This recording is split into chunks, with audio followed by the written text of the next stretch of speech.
Vous êtes victime d'une infraction, vous venez d'apprendre par le tribunal ou par un juge d'instruction que l'auteur des faits a été déclaré irresponsable pénalement. Vous vous demandez quels sont vos droits et quels sont vos recours.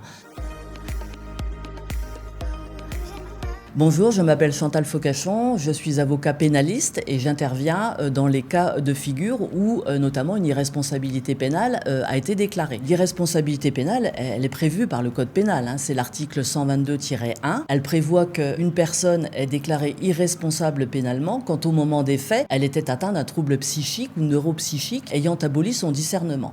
Ça veut dire quoi ? Ça veut dire que cette personne, elle a été examinée par un expert psychiatre, la plupart du temps par plusieurs experts en psychiatrie, qui ont déclaré que cette personne n'avait pas son discernement au moment des faits qui lui sont reprochés. Il n'y aura pas de poursuite pénale. Cette personne-là, elle ne va pas être jugée, elle ne va pas être condamnée au niveau pénal. Par contre, vous, en qualité de victime, vous avez le droit d'être indemnisé de vos préjudices. Il faut savoir que la personne qui est irresponsable pénalement, elle est responsable civilement des actes qu'elle a commis, de sorte que vous, en tant que victime, vous gardez vos droits, vous avez le droit d'être indemnisé. Quelquefois, les psychiatres considèrent que votre discernement n'est qu'altéré. Ça veut dire que vous encourez des poursuites pénales, vous allez être jugé et la victime recouvre l'intégralité également de ses droits. En fait, depuis l'affaire des infirmières de Pau en 2007, on a prévu depuis cette date qu'une audience pouvait avoir lieu devant la chambre de l'instruction de la cour d'appel, laquelle cour d'appel est tenue de regarder si effectivement il y a une irresponsabilité pénale. Ça permet quoi ? Ça permet quand même